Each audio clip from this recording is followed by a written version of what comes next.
हर भक्त भगवान से सवाल नहीं करता, पर हर भक्त एक समय पर थक जरूर जाता है। और जब भक्ति थकती है, तब भगवान सबसे पास होते हैं। देव शर्मा की कथा लोगों तक पहुंच चुकी थी, पर उसी गांव में एक और व्यक्ति था। उसका नाम था माधव। माधव पूजा करता था, व्रत रखता था, कथा सुनता था, पर उसके जीवन में दरिद्रता थी, रोग था और निरंतर असफलता थी। एक दिन माधव मंदिर के कोने में बैठा रो रहा था। उसने कहा, हे नारायण, मैंने क्या कमी रखी है? मैं भी पौष मास के नियम रखता हूँ, फिर भी मेरा जीवन क्यों नहीं बदलता? ये वो प्रश्न था जो लाखों श्रोता अपने भीतर दबाए बैठे हैं। शास्त्र कहते हैं कि पौष मास केवल कृपा का नहीं, परीक्षा का भी मास है। इस मास में सच्ची भक्ति निखरती है और झूठा धैर्य टूटता है। माधव की भक्ति अब थक चुकी थी। मंदिर में घंटी नहीं बजी, दीपक जल रहा था, पर लौ स्थिर नहीं थी। माधव ने कहा, अगर आप सुनते हो प्रभु, तो आज चुप मत रहिए। पर उत्तर नहीं आया। उसी रात माधव को स्वप्न जरूर आया।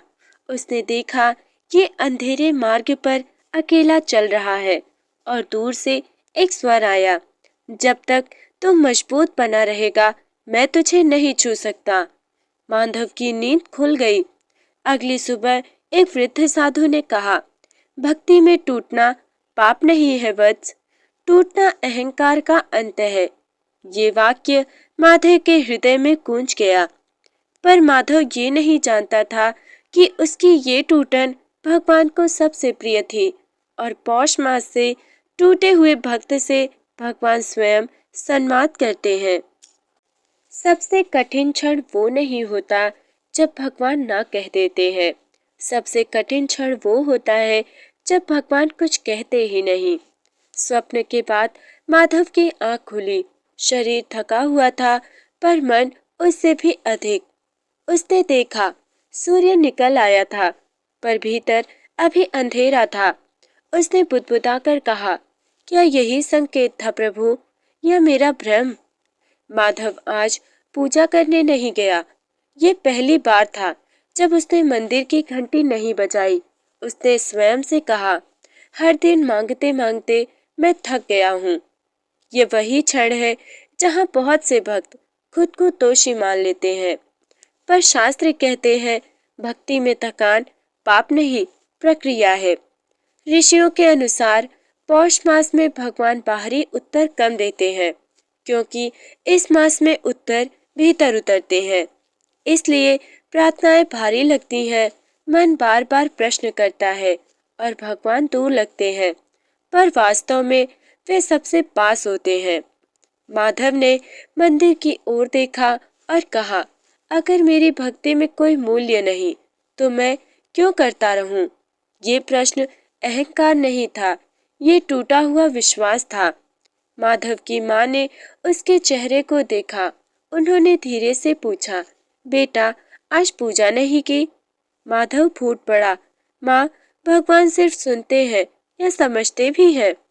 माँ कुछ पल चुप रही, फिर बोली, जब बच्चा रोता है, माँ तुरंत नहीं उठाती। वो देखती है, रोना सच्चा है या फिर जिद। ये वाक्य माधव के हृदय में गहराई से उतर गया। ऋषि कहते हैं, ईश्वर की देरी अस्वीकार नहीं होती, वो तैयारी होती है। पौष मास तैयारी का ही मास है। उस रात माधव को और गहरा स्वप्न आया। उसने देखा, वो एक नदी किनारे बैठा है। हाथ में दीपक है, पर हवा तेज है। दीपक बुझने को है और वही स्वर गूंजा, दीपक को हवा से नहीं, अपने हाथ की अस्थिरता से खतरा है। माधव घबराकर उठ गया। ये स्वप्न कह रहा था, समस्या बाहर नहीं, अस्थिरता भीतर है। भगवान भक्ति नहीं बदलते, भक्त को स्थिर बना देते हैं। पर माधव अभी भी यही नहीं समझ पाया था कि भगवान उसकी प्रार्थना का उत्तर शब्दों में नहीं, घटनाओं में देने वाले हैं, और अगली घटना उसके जीवन की दिशा बदल देगी। भगवान हमेशा आवाज नहीं देते, कभी कभी वे परिस्थिति बन कर आते हैं। स्वप्न के अगले ही दिन माधव के साथ एक अप्रत्याशित घटना घटी। जिस छोटी सी दुकान से उसका घर चलता था, उसी दुकान में आग लग गई। सब कुछ जल गया। माधव दौड़ कर पहुंचा। लकड़ी, अनाज, कपड़ा सब राख हो चुका था। उसके मुंह से निकला, अब तो कुछ भी नहीं बचा प्रभु। ये वो क्षण था जहाँ कोई भी भक्त पूरी तरह टूट सकता है। माधव का मन चीखा, अगर आप दयालु हैं तो ये क्यों? यही वो प्रश्न है जो हर युग में हर भक्त पूछता है।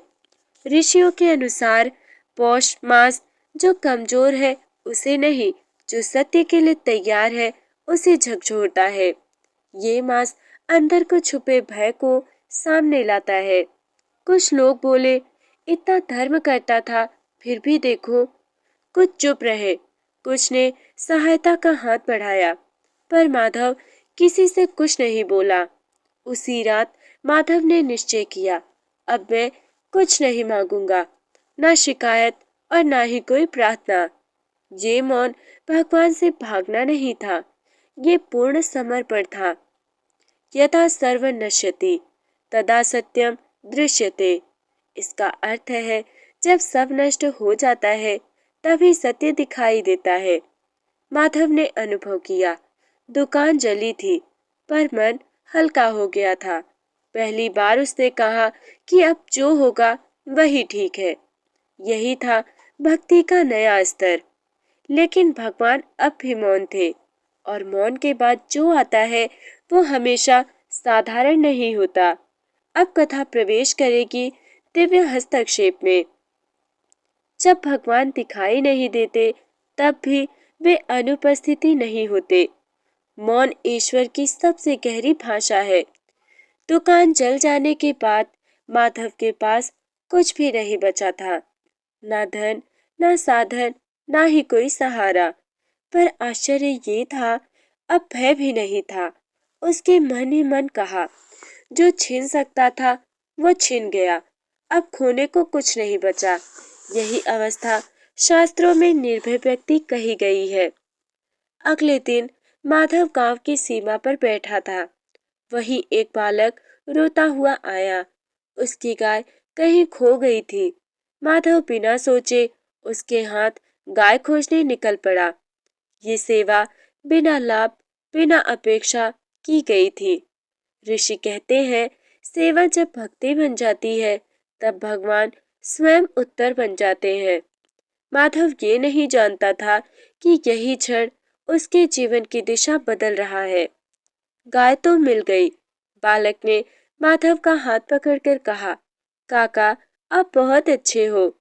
इतना सुनते ही माधव की आंखें भर आईं, क्योंकि लंबे समय बाद किसी ने उसे मानव समझा था। भक्त नहीं, असफल नहीं, सिर्फ मानव। शास्त्र कहते हैं, पौष मास में जो बिना कारण करुणा करता है, ईश्वर उसके कारण स्वयं बन जाते हैं। ये करुणा माधव के भीतर स्वतः प्रकट हुई थी। उस रात माधव ने स्वप्न नहीं देखा, पर उसे लगा जैसे कोई उसके सिर पर हाथ रखकर कह रहा हो, तू अब सही दिशा में है। ये कोई शब्द नहीं था, ये अनुभूति थी। अनुभवोपि उपदेशः भवति। अर्थ, अनुभव भी उपदेश बन जाता है। अब माधव जल्दी क्रोधित नहीं होता, निराश में नहीं डूबता और हर दिन को भार नहीं मानता। उसके जीवन में अब भी कठिनाई थी, पर संघर्ष नहीं। लेकिन भगवान की योजना यही समाप्त नहीं थी। अब माधव के जीवन में एक ऐसा व्यक्ति आने वाला था जो उसके अतीत को फिर से सामने ले आएगा।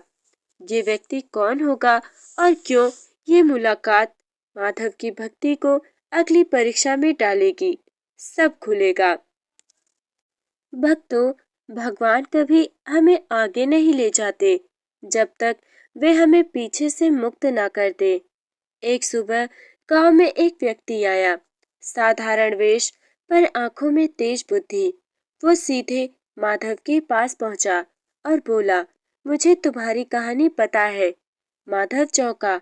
वो व्यक्ति माधव के पुराने नगर से था। वही नगर जहां माधव कभी सम्मानित व्यापारी था, जहां उसका नाम प्रतिष्ठा से लिया जाता था और जहां से वो सब कुछ खोकर लौटा था। उस व्यक्ति ने कहा, तुम्हें वहां फिर से बुलाया जा रहा है। माधव का मन कांप गया। वो नगर उसके लिए अपमान की स्मृति था, असफलता की छाया था और अहंकार के टूटने का स्थान था। उसने धीमे से पूछा, क्यों? उत्तर मिला, क्योंकि वही लोग अब तुम्हें सुनना चाहते हैं।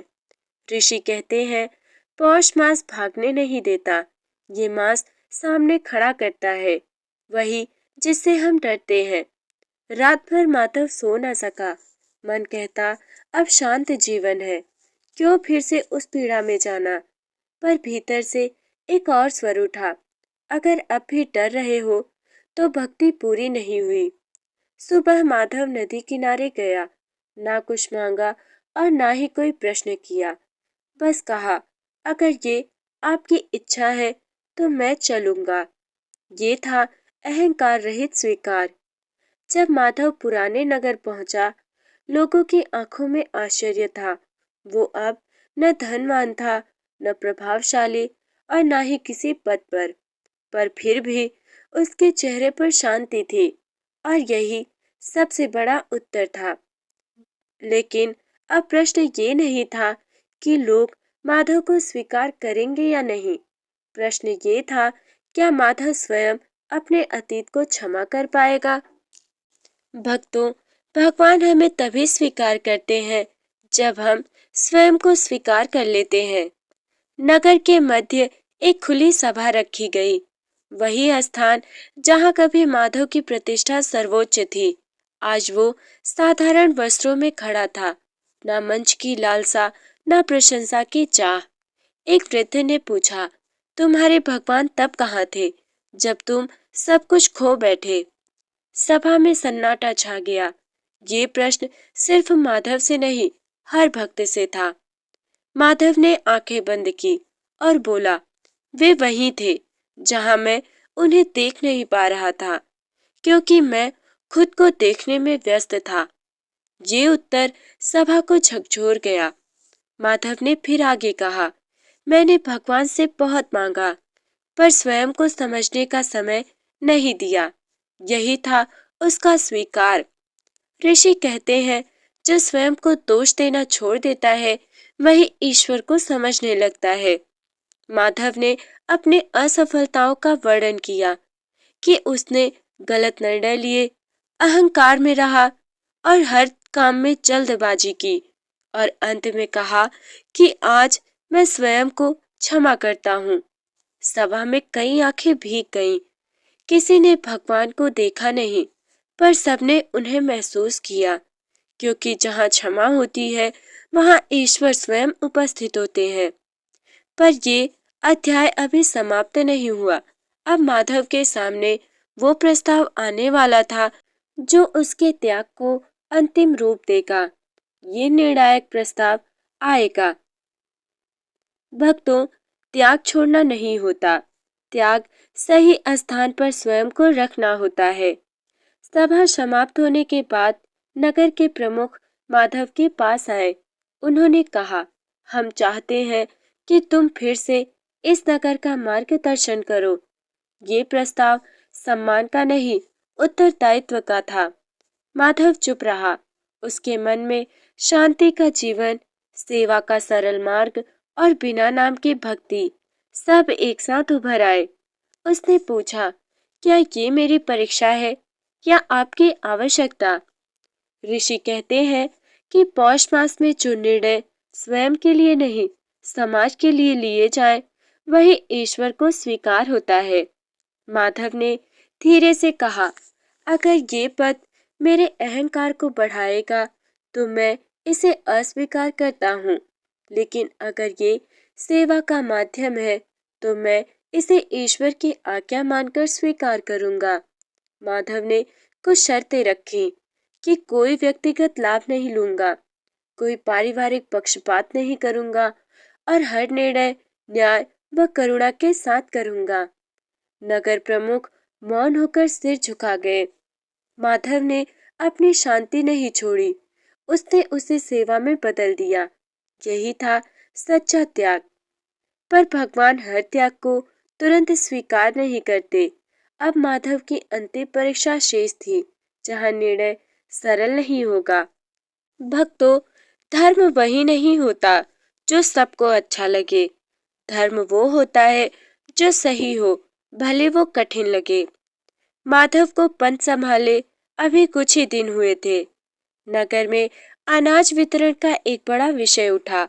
एक धनी व्यापारी जिसका नाम पुराने मित्रों में था, उस पर आरोप था वो गरीबों के अनाज में मिलावट करता है। वो व्यापारी माधव के पास आया, कहा, तुम मुझे जानते हो, हमने साथ व्यापार किया है। उसकी आंखों में भय था।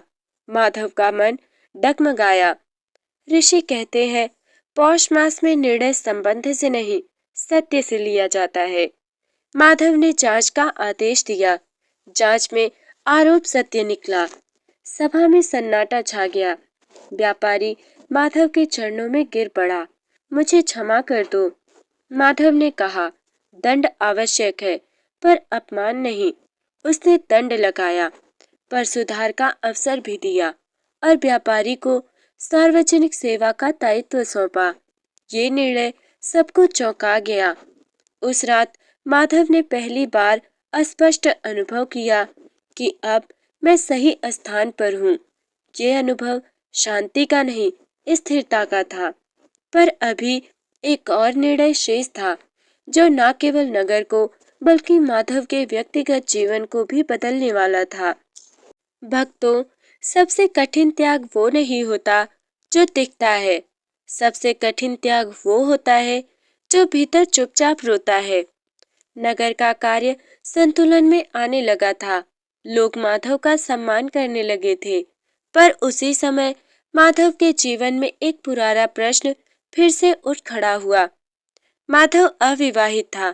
कभी उसने सोचा था, जब सब स्थिर होगा तब अपना जीवन भी बसाऊंगा।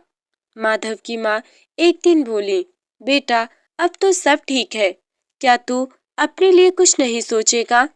ये प्रश्न सामान्य था, पर माधव के लिए बहुत गहरा।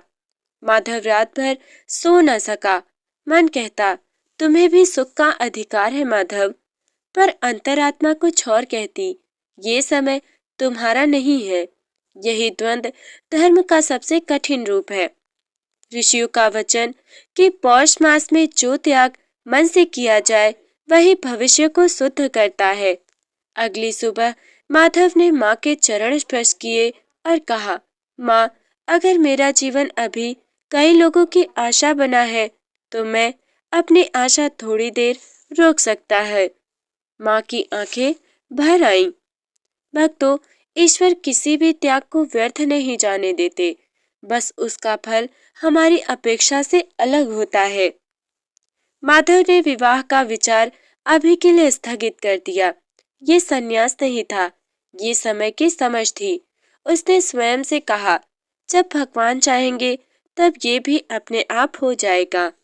माधव की माँ कुछ नहीं बोली, पर उस रात उन्होंने दीपक जलाकर प्रार्थना की कि हे नारायण, मेरे पुत्र के त्याग को उसकी शक्ति बनाना। माँ की ये प्रार्थना मौन थी, पर बहुत गहरी थी। माधव के निर्णय का नगर पर अद्भुत प्रभाव पड़ा। लोगों ने देखा, जो स्वयं सुख छोड़ सकता है वही दूसरों को न्याय दे सकता है। युवाओं में सेवा की भावना जाग उठी। ऋषियों का वचन है कि पौष मास तुरंत फल नहीं देता, ये अस्थायी परिवर्तन देता है। नगर अब अधिक अनुशासित था, अधिक करुणामय था और अधिक शांत भी। एक संध्या माधव नदी किनारे बैठा था। उसने स्वयं से कहा, आज मेरे पास वो सब है जो कभी मैं ढूंढता था। शांति। उसकी आंखों में आंसू थे, पर वे दुख के नहीं थे। उस क्षण माधव ने कोई स्वर नहीं सुना, पर उसे अनुभव हुआ, मैं अकेला नहीं हूँ। यही था भगवान का उत्तर। लेकिन अध्याय 15 की अंतिम परीक्षा अभी शेष थी। अब भगवान स्वयं संकेत देने वाले थे। भक्तों, भगवान बोलते नहीं, वे घटित होते हैं। पौष मास की अमावस्या की रात थी। आकाश साफ था, तारे तेज थे और शीत हड्डियों तक उतर रही थी। माधव को नींद नहीं आ रही थी। अचानक उसका मन मंदिर की ओर खिंचने लगा। ना कोई विचार, बिना किसी कारण, बस चल पड़ा। मंदिर के द्वार पर एक दीपक अपने आप चल रहा था। ना कोई था, ना कोई हवा थी। दीपक अडिग था। माधव ठिठक गया। उसी क्षण उसे स्मरण हुआ, जब मन स्थिर होता है तब दीपक नहीं बुझता। ये संकेत था, उसका त्याग स्वीकार हो चुका है। माधव ने मंदिर में शीश नवाया। ना कुछ मांगा और ना कुछ कहा, केवल उसके आंसू बहे। ऋषियों का वचन है कि पौष मास में ईश्वर दिखते नहीं, वे बदल देते हैं। माधव बदल चुका था। उस रात के बाद माधव के निर्णयों में कोई द्वंद्व नहीं रहा, कोई भय नहीं रहा, कोई जल्दबाजी नहीं रही। वो अब निर्णय नहीं करता था, वो धर्म को होने देता था। और अब अध्याय 15 का अंतिम भाग शेष था, जहाँ कथा नहीं, संदेश समाप्त होगा। भक्तों, हर कथा सुनने के लिए नहीं होती, कुछ कथाएं जीने के लिए होती हैं। समय बीतता गया। माधव अब किसी पद पर नहीं था, वो एक प्रक्रिया बन चुका था। लोग कहते हैं निर्णय लेना हो तो माधव जैसा, पर माधव स्वयं जानता था, मैं नहीं बदला, बस अहंकार हट गया है। पौष मास समाप्त हुआ, पर उसका प्रभाव माधव में अस्थायी हो गया। वो कम बोलता, अधिक सुनता और निर्णय से पहले स्वयं को देखता था। यही पौष मास की साधना थी। एक दिन माधव ने अपने हृदय में एक वाक्य अनुभव किया, तू जहाँ था वही था, बस देखने की दृष्टि बदल गई है। यही ईश्वर का अंतिम उत्तर था। जब भगवान उत्तर नहीं देते, तब वे आपको उत्तर बनने के लिए तैयार कर रहे होते हैं। अगर आज आपके जीवन में प्रश्न है, उत्तर नहीं मिल रहे और भक्ति भारी लग रही है, तो याद रखिए, आप गलत मार्ग पर नहीं है, आप पौष मास की प्रक्रिया में हैं। ऋषियों का निष्कर्ष है कि पौष मास मांगने का नहीं, तैयार होने का मास है। जो इस मास में धैर्य रखता है, वही आगे के मासों में कृपा देखता है। भक्तों, अब हम भगवान से एक प्रार्थना करेंगे कि हे नारायण, हमें वो भक्ति दीजिए जो प्रश्न करे पर विश्वास ना छोड़े। हमें वो शक्ति दीजिए जो त्याग करे पर टूटे नहीं। और हमें वो दृष्टि दीजिए जिससे हम हर मौन में आपकी उपस्थिति देख सकें। तो भक्तों, आपने ये कथा केवल सुनी नहीं, आपने इसे महसूस किया है। अगर आज आपके जीवन में प्रश्न है, उत्तर नहीं है और भगवान मौन लग रहे हैं, तो समझ लीजिए आप अकेले नहीं हैं। पौष मास हमें ये सिखाता है कि ईश्वर हर समय बोलते नहीं, कभी कभी वे हमें भीतर से मजबूत बनाते हैं। भक्तों, आज यदि आपकी प्रार्थना भारी लग रही है, भक्ति थकाने लगी है या मन टूटने को है, तो ये हार नहीं है, ये तैयारी है। याद रखिए, भगवान कभी देर नहीं करते, वे सही समय पर सही रूप में उत्तर देते हैं। अगर इस कथा ने आपके मन को थोड़ा सा भी शांति दी हो, तो इस वीडियो को अपने उन अपनों तक अवश्य पहुंचाइए जो आज मौन से लड़ रहे हैं। वीडियो को लाइक कीजिए, चैनल को सब्सक्राइब कीजिए और कमेंट में लिखिए जय श्री हरि। हम फिर मिलेंगे एक नई पौराणिक कथा के साथ। तब तक ईश्वर आपको धैर्य दे, शक्ति दे और विश्वास बनाए रखे। जय श्री हरि। हरि ओम तत्सत। राधे राधे।